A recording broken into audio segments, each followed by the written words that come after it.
This episode and the entire season is proudly brought to you by California Cryobank. Use code QueerFam for a free level 2 subscription at cryobank.com. Love is love on the Queer Family Podcast. Love is love. When I was really people-pleasing and trying to assimilate to the idea of motherhood as the epitome of or being a woman. Being a woman, right? Yeah, that's what I thought I wanted. But then since I started working with families and children, I don't want it anymore.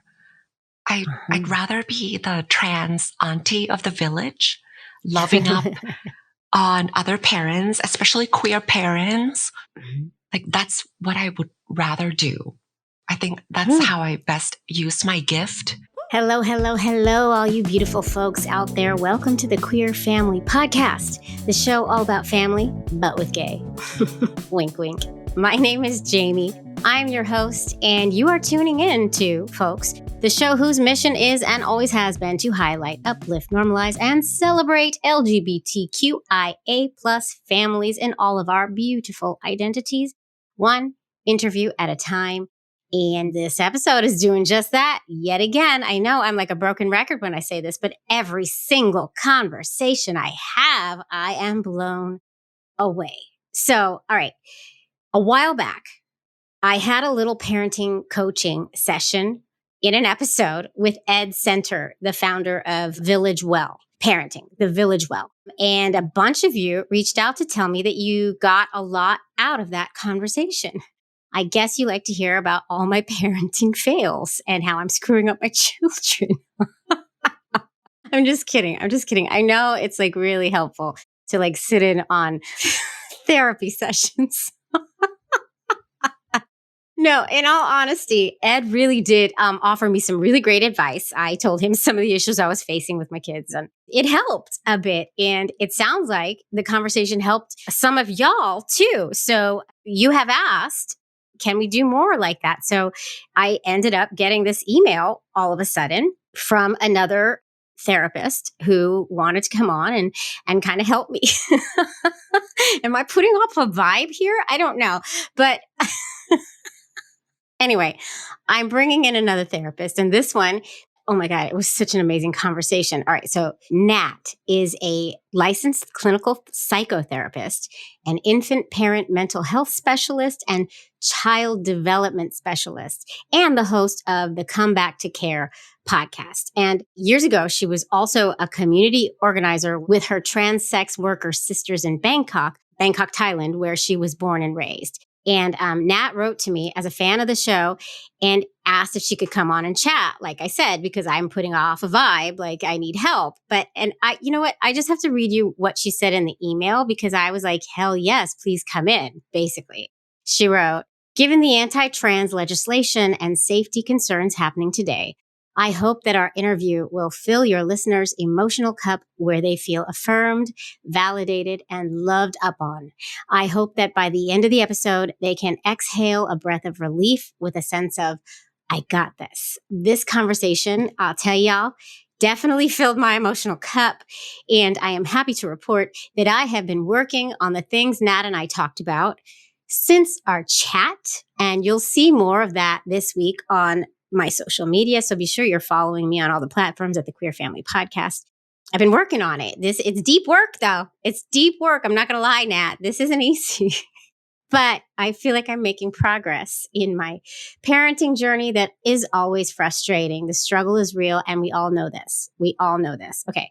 Now, before I roll that tape, I want to tell you about this new podcast I found, y'all. It's called Gaytriarchs, and the hosts are two gay dads, and they sit and they chat candidly about parenting, but not in like one of those like wishy-washy, life is hunky-dory, I love my babies way. There's time and a space for that. That's just not my jam. I don't I like to be really honest about the fact that my kids can be a-holes, because they are. And they're fun, they're sarcastic, and they make me laugh. And they kind of remind me of back in the day when I used to have my previous co-host, Robin, to kind of banter off of and make fun of our parenting and ourselves. And I think you should go check it out. I think you will like it.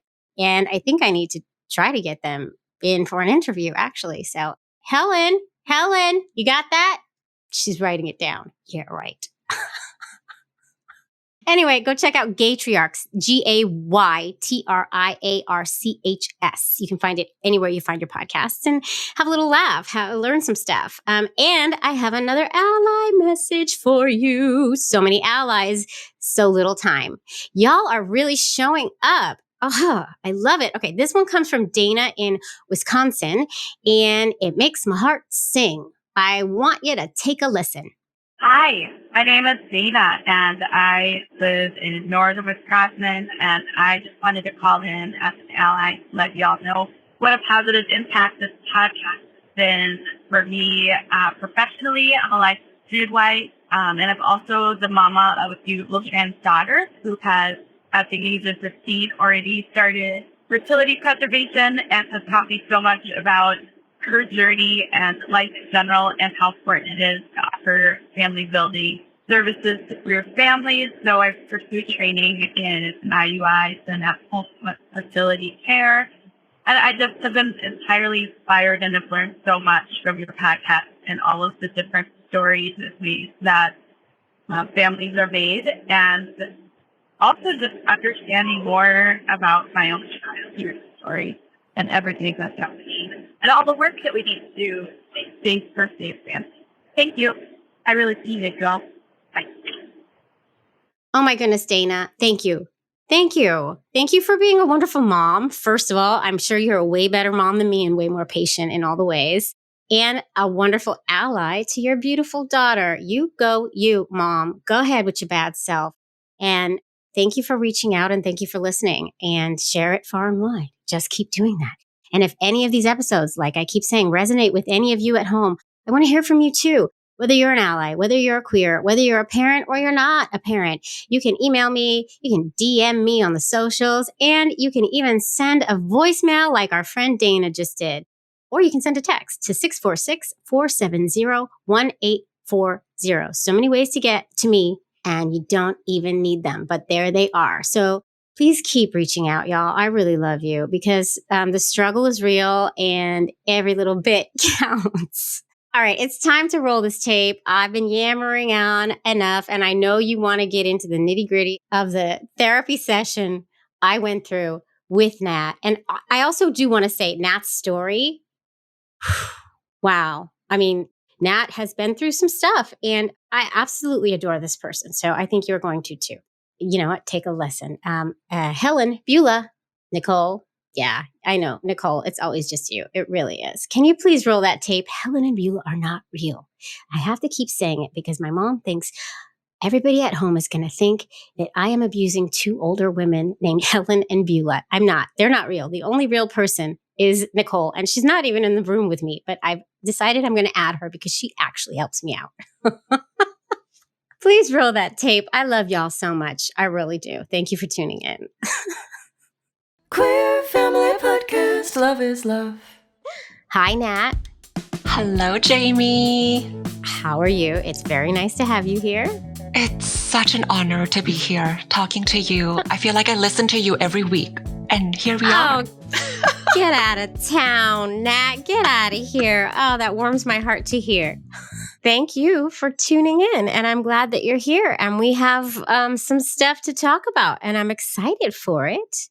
But before we jump into everything, why don't we do our 30-second elevator pitch? By we, I mean you. Why don't you do your 30-second elevator pitch that tells us who you are and why you're here talking to the Queer Fam Squad? Are you ready for this, Nat? Jamie, let's do this. I gotta count you in. Here we go. On your mark, get set, go. I am a descendant of Thai Chinese immigrants who were healers, chefs, business owners, merchants. I am that person at the party who would make sure that you have things to drink and eat. And if I catch you in the corner, because I'm an introvert, I'll say, psst, capitalism, colonialism, let's talk about it. I love love. The question that I use is, how do I love well and receive love well? Ooh, Wow. Okay.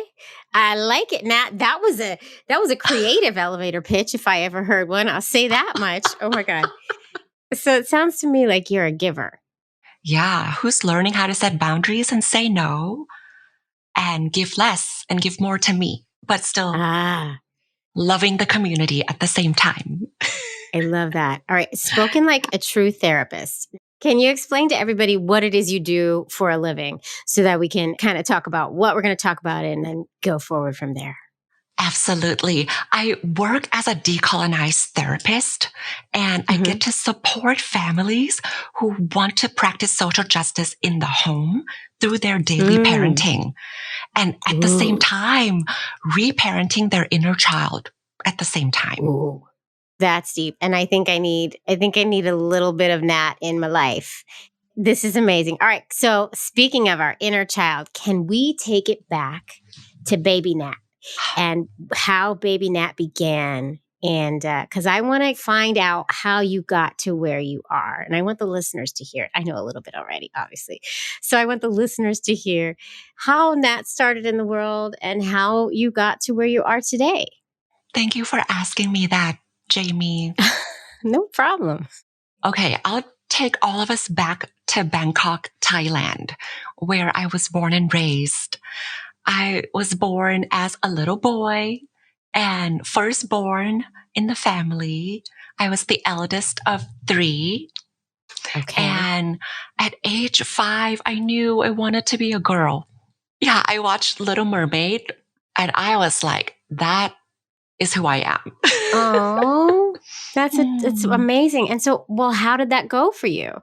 I didn't know at the time that being trans was a thing. And then 4 years later, I had a baby sister. And I was like, I definitely am her. But somehow in my body, it's like, I don't know what to do with the body parts that I was given. And there's no vocabulary of being trans back then. My family certainly didn't talk about gender, sexual orientation. It was messy. So I hid that part of myself. And I went to an all boys school in a Catholic school. So that was really fun. Wow. Yeah, I'm sure. That was probably the best time of your life, Nat. Wow. No trauma whatsoever, Jamie. Oh, man. Right? Yeah. Yeah. But that's when I found my people, where it was other gay, queer, trans friends at the school. Oh, really? Yes. And all the seniors who had gone through similar experience in their gender expressions. So we found a little community. Oh, wow. Amazing. Okay. Thank you. And guess what? All of us were in church choir. Of course you were. Yeah, you of were. Course, obviously. Right? Obviously. Duh. I was right there with you too, if I was in Bangkok at that time. Yes. The only place we could sing and dance and swish the altar boy robes. Yeah. So. So you found a community at your Catholic all-boys school, which is one of my favorite things I think I've heard. And then where did you go from there? So you found it, but your family, you had kept this hidden for a long time. So take us through your journey. I told my parents that I think I'm a woman in high school. Oh, wow. Okay. Yeah. And I was crying. And they were laughing and laughing and laughing. And they were like, yeah, we know. Oh, stop. Get out of town. Are you serious? Yes. Oh. I feel so lucky and privileged. I know. And my mom pulled out our family photo album from when I was very, very little. And looking back, Jamie, I saw my photos in rainbow striped leggings, ballet flats. Yes. And every photo I was posing with my hip to the side, a little bevel in the ankle. As you do.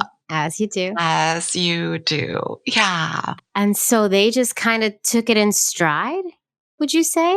In an Asian style where, Okay. okay, as long as you do well in school, you don't cause harm, you don't hurt others, and we don't talk about it, you're good.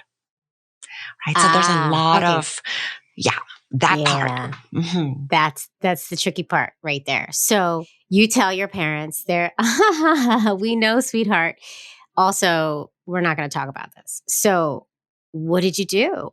How did you get through that? Yeah, so there was acceptance there, but there was not a lot of understanding because there was no dialogue whatsoever. So I moved to another province in Thailand and I found another chosen family with my fellow sex workers who were all trans women. Okay, right. Okay, amazing. So now you had graduated high school at this point. I was still in high school at the time. Oh. Yes. But you moved on your own?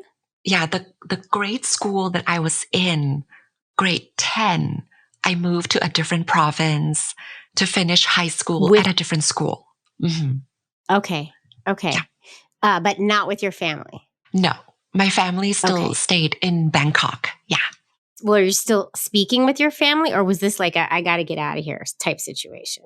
It was unintentionally.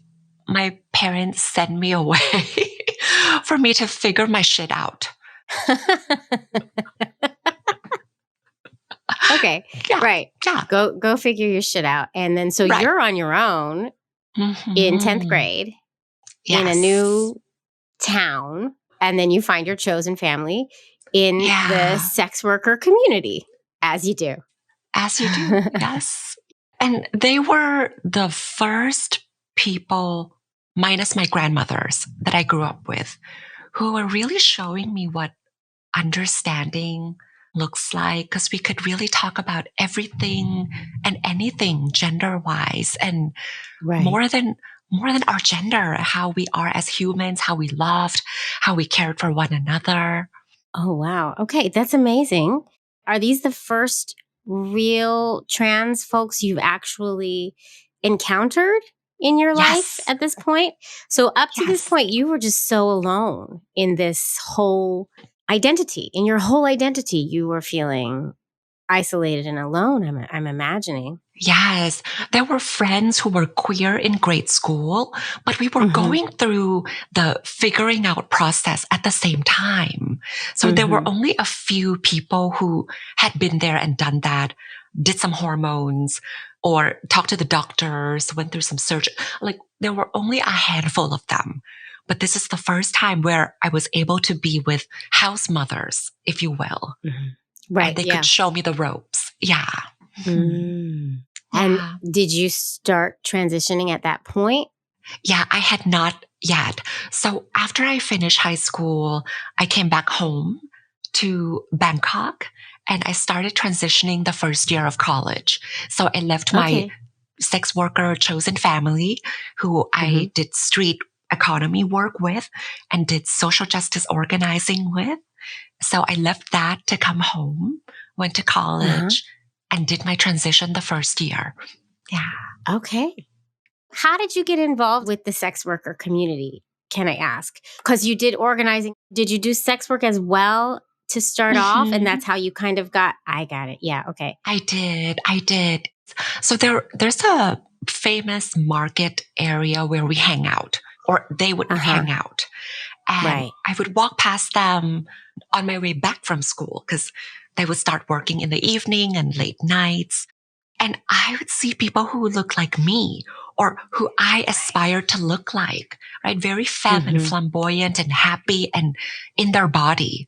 Oh, that's a big, right there in their bodies. Right. So I can understand why you would be drawn to them, to that community. Yes. And I remember I was asking, like, what are they doing here? I was in high school. I didn't know sex work. I knew it existed, but I didn't know what I didn't know. And I asked one person who became a good friend at the time, how did you do your makeup? Can you teach me? Yeah. And then we became friends. We talked about gender expressions and who we were, who we wanted to be.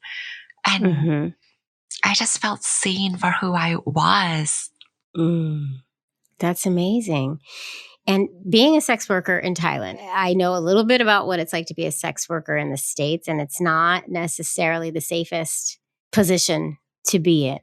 But I don't know what it's like in Thailand. I have no idea. So what is that like? And clearly this was sort of like life-saving for you in a way to become a part of this community, to see these women in their bodies manifesting who they were from the inside. And you, like, to me, it feels like it was necessary for you to be a part of this community. But did it put you in harm's way at all? What is it like in Thailand as a sex worker? You got me. I know. Sorry. Emotional, Jamie. No, Oh. please don't apologize. These were the people who I learned how to love. Yeah. And of course, there's that family aspect that was beautiful. Sex work in Southeast Asia, it's often tied with human trafficking. So there's that real danger part there. But a lot of my clients at the time, they came and they were seeking connection. They were wanting to be held. They wanted cuddles. They wanted someone to just hold their hands. And I felt like that was my first foray into being a therapist. Oh, interesting. Yeah. Because it's such a special place. And I don't want to glorify the suffering and the struggle and the danger of the work. But I'm with another person in a room, stripped naked, flesh to flesh, in our vulnerabilities, and they learn to ask me, can you hold me for an hour? Wow. It sounds scary to me, but I think that you're a brave, I don't know, in my head, I'm thinking you're so brave to go for it, to do it. Sounds, I think I would be scared. I was to use my body in that sense as someone who was, dysmorphia, thinking about transition and in that nature of work. But at the same time, felt safe and protected with my chosen family. And I got lucky that all of my clients, I don't know, Jamie, I don't know how to describe it. They were coming to me for their emotional needs and that emotional connections. And I was surprised that I was able to hold space for that, for them. Yeah. Wow. Okay. And then how did you transition to becoming an organizer for the community and all the things that you ended up doing for them? We were doing the work and surviving at the same time because of the safety concerns and all of that. So it was in that situation where we were doing organizing for our safety and protection without knowing that we were doing organizing work, right? So we were talking to local vendors about, hey, if something happens to us and we need to come into your store for safety, don't call the cops. Just can we go stay in your back room in the inventory room for a second? We're safe. We're not. Back then, they would perceive us as being perverted or immoral, which is not different from all the messaging from anti-trans legislations now. Right now. Right. But our advocacy is to build relationships with these people or these community members and say, can we come to you? Can you be an ally for us? A safe ally. Absolutely. A safe spot, a safe place. Yes. Yes. Oh, okay. That's great. And hopefully you got a lot of allies that way. We did. It took a lot of time to build that relationship with the community members, but we did because we were tenacious, we were consistent, and we were fucking fabulous. There it is. Right? Fucking fabulous. Exactly. Good for you. All right. So then you go back home to Bangkok and you begin your transition finally. Yes. And how did that go? So I found out that my parents went to see a therapist Okay. while I was gone. And in Okay. Asian community or in my family, it was a big deal because no one talks about feelings. Like, what are they? We don't Right. have them. Yeah, right. We don't do that. Yeah. Uh-huh. Yeah. Okay. That's huge. And Right. they went because of you? Like, I'm not because you drove them to therapy. I don't mean it like that, but they went to kind of like work through, well, I'm hoping loving and accepting you for who you are. Yes, they wanted to understand, like, what is this transgender, transvestites, sorry to use the term from back then. Yeah. Right. Yeah. Mm-hmm. Yep. So they got some education from a therapist. Uh-huh. So they're That's great. they're more like understanding of the journey. And I told them that I really want to go through some medical procedures. Mm-hmm. And they're like, okay. Oh, wow. Okay. Yeah. Good for them. Okay. And then you did. And then I did. Yes. I had to see so many psychiatrists to make sure that I'm sane and sound to use their language. That was a requirement by like law or something? Yes. Yes. Okay. And I thank my parents for a good Asian home training for me to like be 110% always. So there you go. Yeah. Yep. So with the therapist, I'm like, boom, boom, boom, sane and sound. Let's go. I checked the boxes. Yeah. Let's go. Yeah. Oh, wow. Yeah. All right. So you passed all the tests. Passed all the tests. Yep. And you got to become your true, authentic self. Yes, I did. That's beautiful. I did. Yeah. Where my body finally matched who I am on the inside. Mm-hmm. Since we are the Queer Family Podcast, I have to ask, did the idea of family building ever come up for you? And what were your thoughts on it? When I was really people pleasing and trying to assimilate to the idea of motherhood as the epitome of or being a woman. Being a woman, right? Uh-huh. Yeah. That's what I thought I wanted. But then since I started working with families and children, I don't want it anymore. I'd rather be the trans auntie of the village, loving up on other parents, especially queer parents. Like that's what I would rather do. I think that's how I best use my gift. And I was listening to your interview with Chelsea and Megan. Yeah.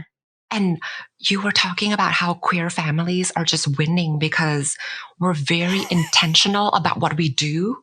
Yes, we are. We really have. Yes, because we have to be, right? Right.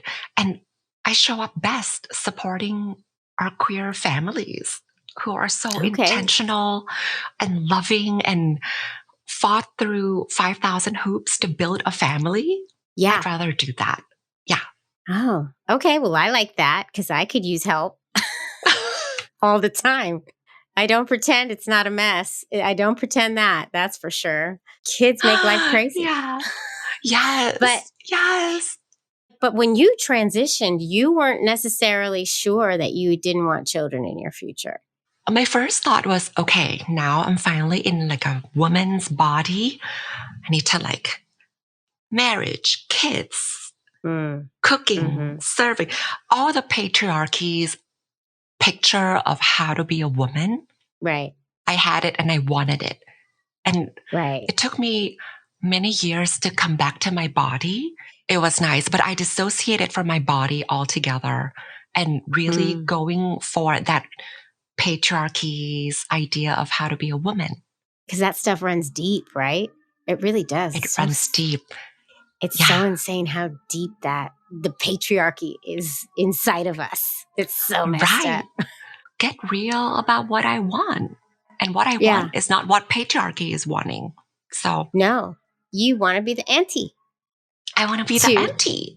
All of us. And now you can be our auntie and help us with any like parenting conundrums we might be facing in the climate that we're living in today. Yes.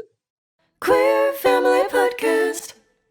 Okay, y'all. Now, I know that a lot of you listening may not have children yet. And so you're not at the point where you are yelling at your children and calling them names like I am and have been talking about in this here episode. But I have something for you too. So I'm sorry if I've frustrated you thus far. I have a special promo code for you if you are in need of sperm. Listen up, y'all. California Cryobank. It's a full service sperm bank. And for over 45 years, California Cryobank has been proudly helping tens of thousands of LGBTQ plus clients create their families, including yours truly. I made 2 babies through California Cryobank, and I love my babies, even though they're a-holes sometimes. They are truly the #1 sperm bank in the U.S., and they ship to over 40 countries, and they have one of the largest and most diverse selection of sperm donors, which is a wonderful, wonderful thing. So to learn more and to use your promo code, you're going to visit cryobank.com. You're going to use promo code QueerFam for a free level 2 subscription to their donor catalog. So go do that. Go get that level 2 subscription because it's not free, but now you have a promo code for it and it's amazing. And you can start looking for your donor and make some babies and then, come and talk to me about them because that's the whole point, isn't it? That's what I do. I make babies for you. Go use that code, QueerFam, QUEERFAM. Thank you so much. Enjoy it. Love is love. Let's just take you through to how you got here. And then we can just kind of talk about how can we parent in this world that we're living in that is so anti-queer, anti-trans, right? Before we get to that, when did you end up, because now you're in the States, right? Yes. Mm-hmm. So when did you end up coming over here? I came over here when I finished my first job as a preschool special ed teacher. And I worked with children who were on the spectrum. I loved them dearly. And so much so that seeing them being so real in who they are allowed me to love my trans self even more. But I feel like I needed some technical knowledge to be able to support them and their families. So I moved to the US, got my degree, and then got a job, and then a husband. And oh wow. All right. So you're over here married now and helping the families navigate the world. Nat, how do we navigate these scary waters we find ourselves in as queer folks in the world? How I work with my families is knowing the patterns is very important. Self-awareness is so beautiful. Mm-hmm. And I support my families that I work with in understanding that, the threats are real. Yeah. We know it. We've known it. And the real piece is that when worries and fears take over, we tend to put our parenting values in the backseat. Mm-hmm. We feel the pressure, right, to teach, to protect, to prepare, to manage every aspect of our children, to get them to be ready to survive in this climate. And I'm specifically I'm thinking of parents of trans children right now who are in the thick of it, who might be in the States that are really under attack. And any parent of LGBTQ kids or any of us really, any queer parent who has kids out in the world and is hearing the rhetoric that is being spewed. It is heartbreaking and enraging at the same time. That's what I keep hearing from the queer parents in my community. So how do we make sure that we balance that pressure, that real pressure to prepare and protect our kids with the other needs that our kids need to be resilient, which is for us to be present with them. Right? So how do we balance the two? How do we do that? How do we do that, Nat? Because it's hard.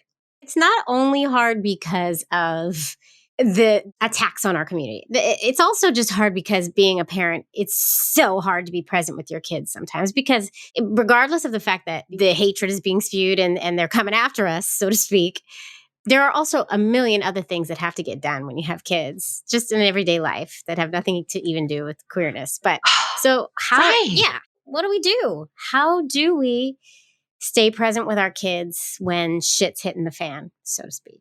My work is Decolonized parenting. A part of my decolonized parenting work is to really support parents to name that we're all surviving under systemic oppression, white colonial capitalist patriarchy, Yeah. our food, Yeah. health insurance, if we're lucky to have one, access to parental leave, universal childcare. Like, it's held under hostage unless we work. We're in that hunger game of capitalism trying to survive. Plus, there's no structural support like childcare, parental leave, right? And we have dogs. In my case, I have 9 squirrels that I'm feeding, right? Yeah. That's a big responsibility, Nat. That's a lot of nuts to hand feed, Yeah. Jamie. Oh my God. And we're isolated, right? So that's such a big barrier for us to show up and be the parent we know we can be. Yeah. Right? Totally. And just naming that alone, right? And know that I can show up and be present with my child, and I can't play with them because I'm playing this hunger game of capitalism, and giving ourselves so much grace for that, to begin with. Right. We can acknowledge it. We can say, this is really freaking hard. And it's really hard for me to be present with my kid right now because I have all this shit going on. We are aware and we acknowledge it, right? Like, it's not us, but it's the system that we're in. Then when our fears and worries are starting to creep up and take the driver's seat and set our parenting values in the back seat, right? I invite parents to ask, when is it adaptive for me to teach, manage, prepare, and protect my child? Because if it's not, then is it more adaptive for me to be present with them? And when you ask yourself that question, do I come up with a time? All right, I'm going to spend this amount of time teaching, managing, and then, make sure that I'm giving myself this other window every day to be fully present? Or do I just let that whole other aspect go? The teaching, the managing, the fears, the worries. Yeah, because the threats are real and legitimate, so are our fears and worries, right? I'm not advocating for parents to not prepare their children for the dumpster fire that's out there. That would be a disservice, right? But if we do it 100% of the time because we're constantly in fear, then parenting can look like a survival boot camp. How do we balance being present with our children so that they feel seen, heard, and loved for who they are too? And they can learn from us how to navigate the world, right? So balance that pressure to prepare and protect with that real need to be present with our children. And I have some families who are like, you know what? Someone said something to my child today at school, and I really need to teach them how to show receipts and talk back and, kindly and compassionately. Of course. So is it adaptive right now for me to teach them, or be present with their hurt? Like, hey, I'm here. Right. It's really hard to not say, okay, well, next time this is what you say. It's really hard to sit and be present with your child's hurt. And, sometimes it's like, oh, here we go again. I don't want to be here, right. Because there's so many feelings in these little beings, in these little souls, rightly so. Yes. How do you find that balance, and how do you make these decisions on where you go in any given moment? And this is the hardest part, right, Jamie, is to slow down enough to I notice my tendency to I'm going to go in and teach and fix. Don't let your friends say that to you. This is how you say it.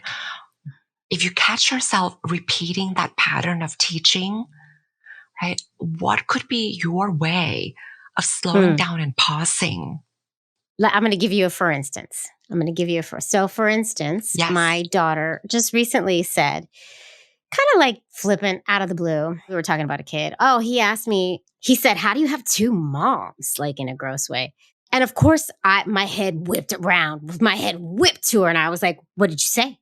Because my instinct is to protect the shit out of her. And if this little shit is trying to say anything about her family, here I come, right? So what do I do in that instance? What feelings or thoughts came up? Fear for her, Fear. anger for her, worry, a mama bear gut instinct just overcame me to protect her. She cannot handle these questions the way I would handle these questions. I fully realize that. And then when I start, going into something, I'll realize, and I'm like, Jamie, I say to myself, like, Jamie, this isn't going to land. And she's going to have to figure out how to manage these questions on her own. But that's so hard to let her do because I'm so afraid for her, right? Yeah. So our fear usually takes over and we just want to go mama bear, parental bear mode right away. There's that urgency to it, right? Jamie, you said you whip your head. Yeah. And then you said, like, you do this gesture from your stomach up to your throat. Like there's like a feeling that moving in to protect, right? And prepare and teach. So these are some of the things that we can notice as like a little breadcrumb leading up to the teaching that's coming out of our mouth. Right? So if I could put it in an acronym, it's SIFT. And I learned this from Dan Siegel. SIFT stands for sensations, images, feelings, and thoughts. The goal, end goal, because this is lifelong, is to sift through and notice, oh, I feel the same sensation in my neck as I'm whipping my head. Right? And I feel this like sensation, upheaval. Maybe tightness, upheaval. Yeah. From the stomach coming up and out and forward. Then I know that these bodily cues are telling me that I'm going back to that pattern of being protective. Can I take a beat? And ask myself, okay, is it adaptive for me to teach my daughter what to say? Or is it more adaptive for me to be present with her feelings? Like, are you okay? How are you doing? What do you need from me? I'm here. So that's using the S in SIFT, the sensations. Right? And I'm saying this with full awareness that in our queer communities, noticing sensations in the body can be too much. That's a good point. Yeah. Right. For many of us, right? The other letters come in, right? Images, feelings, and thoughts in SIFT. Okay. I have a parent that I work with in my parenting program. They don't go into the S, the sensations, the body, because that's too much. And that's okay. We talk about it all the time that we had to disconnect with our body to survive. Because we were to feel it all, we wouldn't be here on a Zoom call. So they use the last letter, T, in SIFT. So it's the thoughts. So they often notice their thoughts that come up before they're going in to teach and protect. And that thought is usually beginning with, I can swear, right, Jamie? Oh, hell yeah. Oh, okay.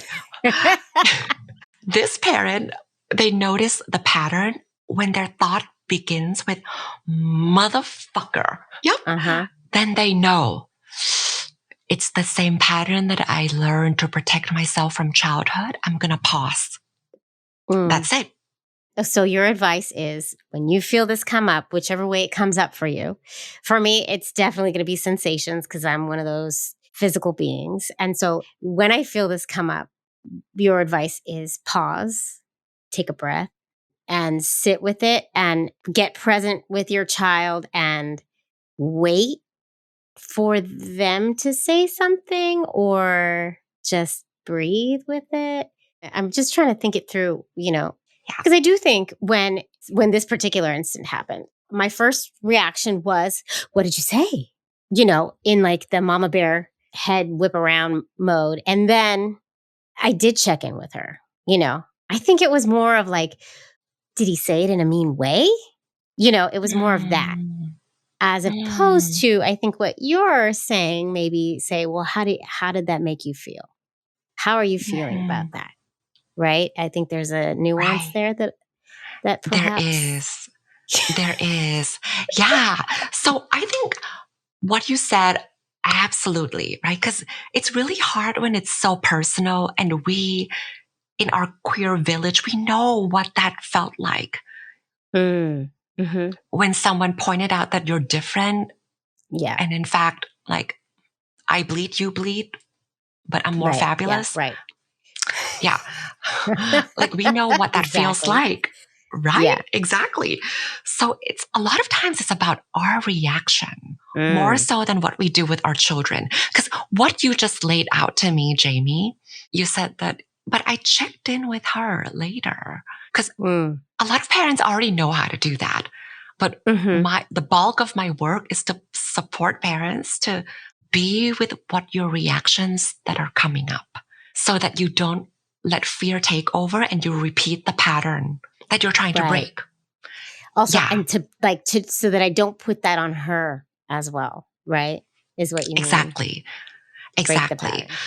Yeah. Yeah. And what it's going to look like, Jamie, the end goal, which is lifelong work, right, is for us to like, ooh, I'm noticing the same like bodily things coming up. I know this pattern. It's the mama bear mode. Mm-hmm. So I'm going to pause, right?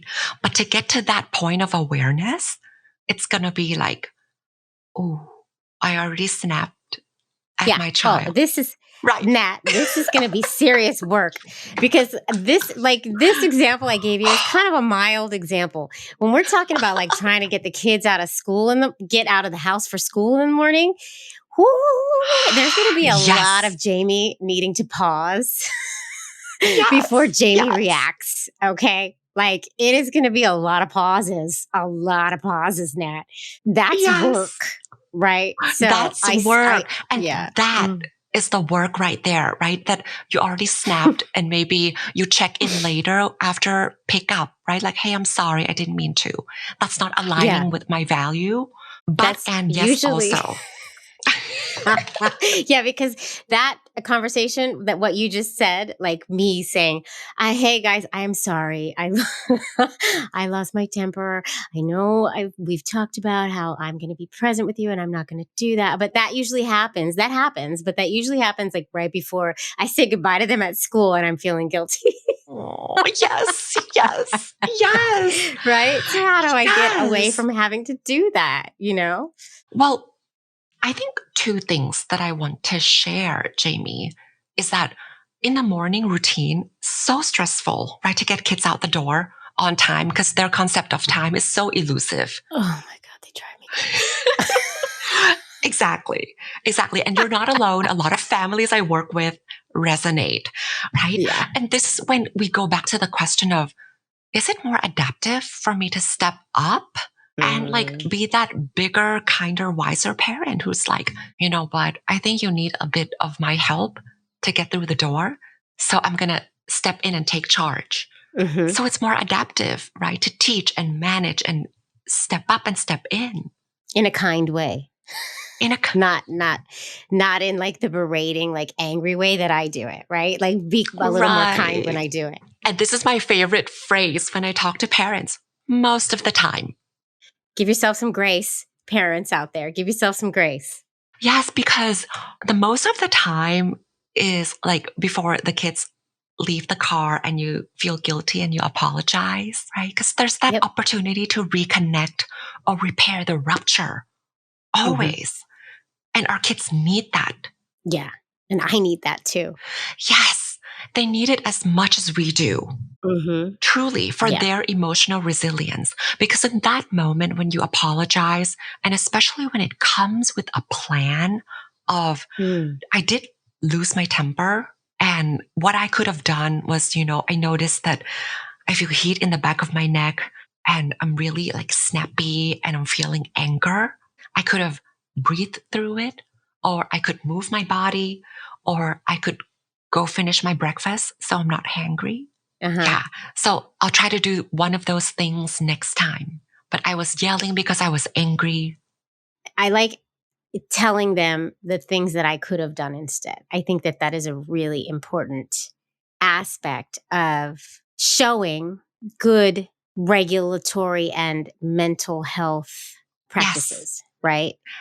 Yes. Showing, I know what I could have done. Showing, yes. And you could do this too, right? Just to put the seed in their brains. Exactly. The you can do it too, Jamie, is so important because our kids need to know part of their resilience is that big feelings happen and they're not permanent, and there's a way to move through them.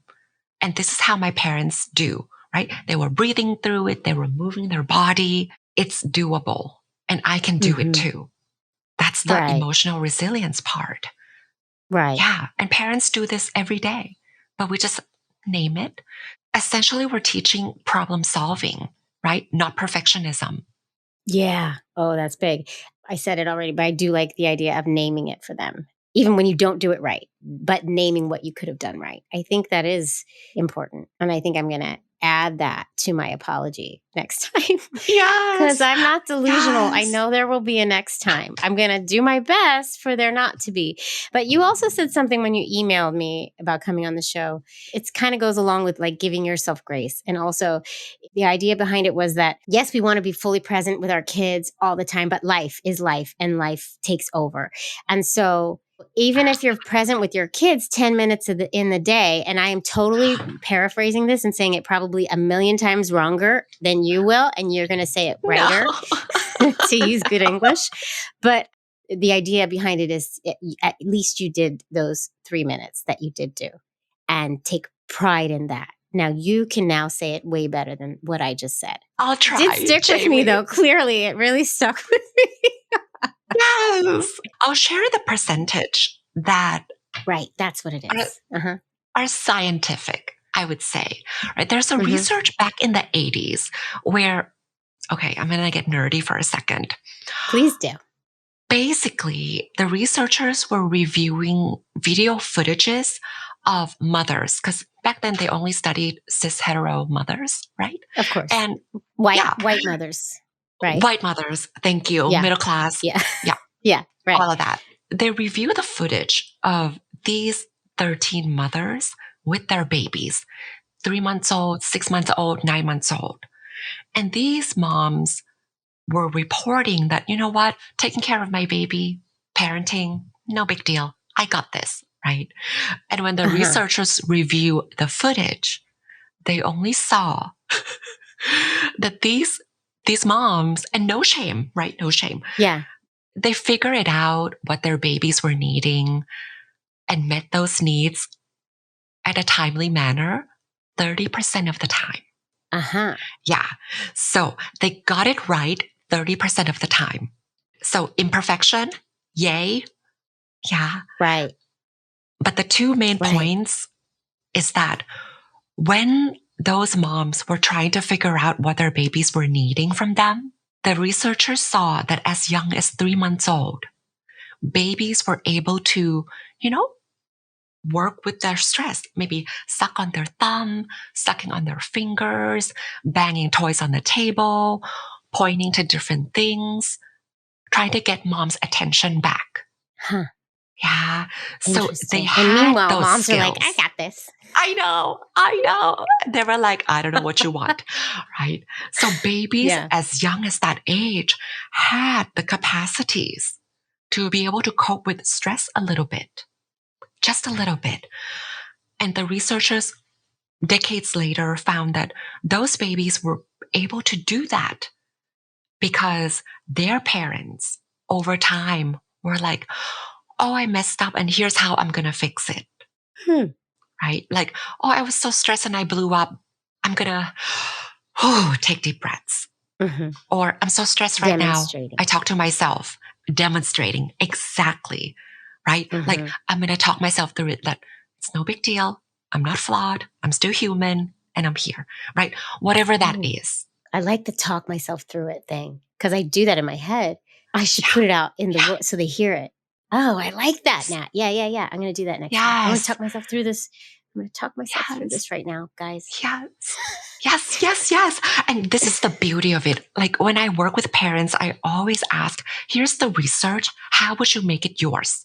Right? Because we're so different. You resonate with the self-talk to calm your amygdala and nervous system and come back to your dignity as a human, as a parent.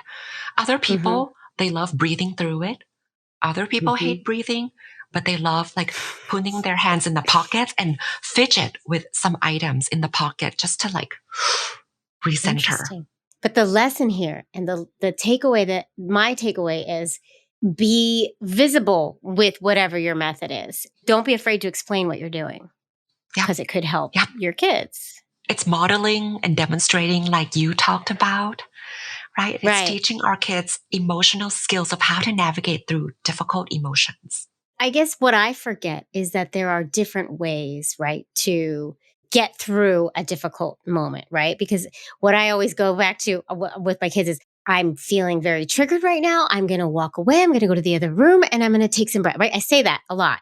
But that doesn't really always work for me, honestly. And I don't think that that's even how I self-soothe, right? What you're saying is resonating with me in the fact that I need to sift through what I'm feeling when it's coming so that I recognize it.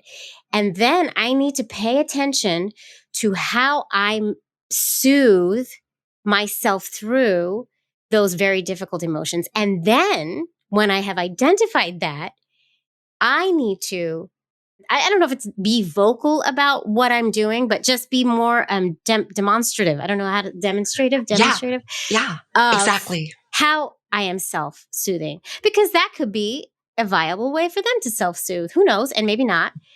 So what I'm learning is I have a lot of work to do, Nat.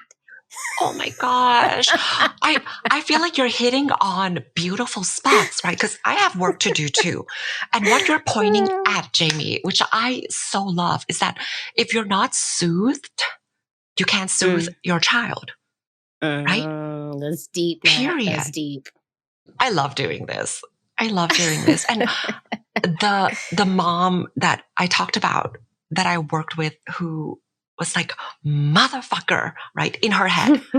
When she's triggered, she's beginning to slowly teaching her 5-year-old, right? She's like, I'm feeling triggered. I feel angry and I want to like just not do anything.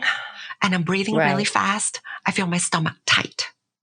And what I'm going to do is I'm going to put one hand under my armpit and another arm on my arm and squeeze myself, because that's how my body feels better. Do you want to do that with me? Oh, okay. Whoa. Okay.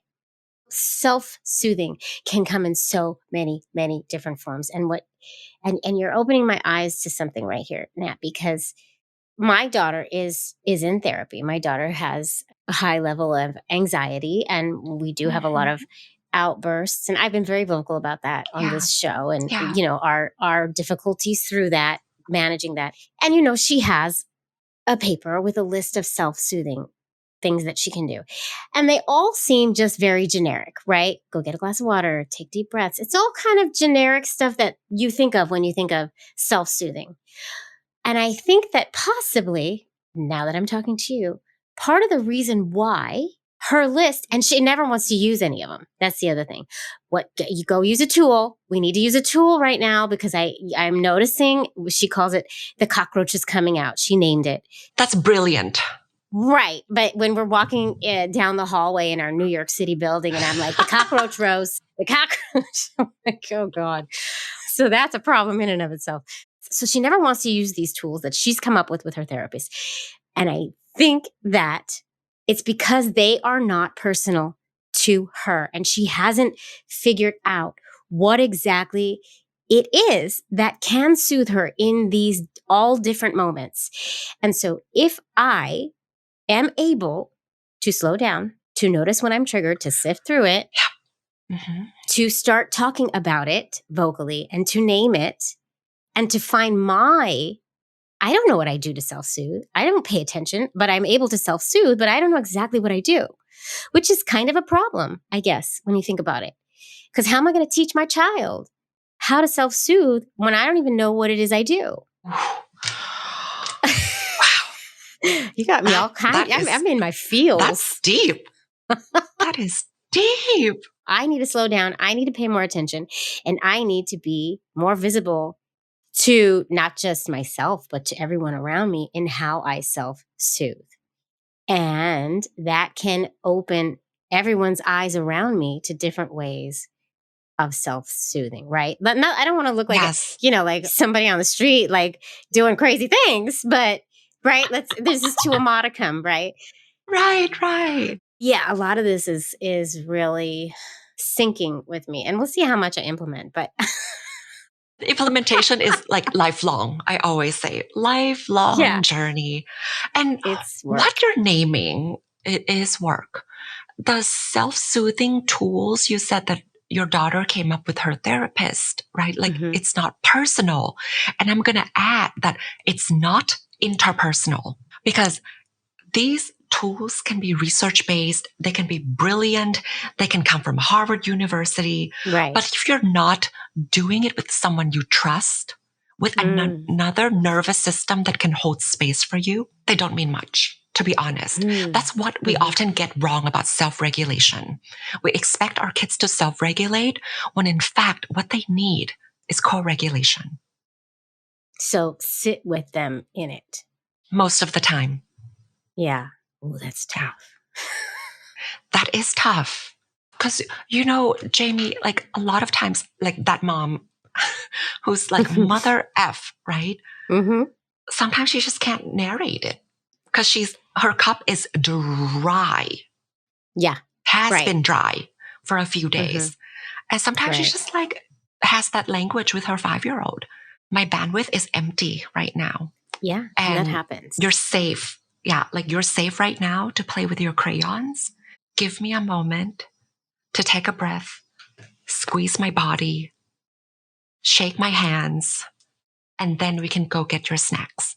Lots to think about. Big takeaway here is also, you know, all you parents out there who are doing your damn best, give yourself grace. We all, I'm going to swear, we all fuck up. We all fuck up, you know? Yes. Give yourself some grace. Remember, 30%, y'all. 30%, and we're winning. Yeah. Yes, we are. 30% that we only got it right, and the rest of the 70% is to reconnect and repair. Maybe first with ourselves. Yeah. Right? That we're human and sometimes tell our inner critics, shut up. Yeah. We're human and we're doing something right. At least one thing in the day. You did that. Good job, you know? Yes, that one thing in a day is so important, Jamie. It is. And it's hard to see that when you're in the muck. Wow. Lots to think about. I have a lot of work to do. And you're doing it with your community, right? With people that you love and trust. Yeah. And you know what? My last final takeaway that I want to say that I got from speaking with you, Auntie Nat, is I love it. I know. I love it too. The queer parents are all right. Okay? We're doing it. We're doing it, and we're doing a great job because we have to. Wow. So, yeah, pat yourselves on the back, y'all. Yes. And all you allies who tune in who aren't queer, you know what? Pat yourself on the back too. You're doing it too. Good job. Yes. Wow, that lands so well for me, Jamie. Yes. Oh, yes. Yeah. This has really been a really great chat. And so now we have Auntie Nat to help us with our self-soothing whenever we need it. So if anybody ever needs some help, Auntie Nat is there. Can you? Oh, Auntie Nat, can you? Yes. Can you tell everybody where they can find you and where are you located as well? I don't even know that. Yeah, I'm on the stolen land of the Ojibwe, Odawa, and Potawatomi nations, or Chicago. Okay, there you go. Okay. And if you're not in Chicago and you want to find me online, I'm at comebacktocare.com. And I'm also the host of the Come Back to Care podcast.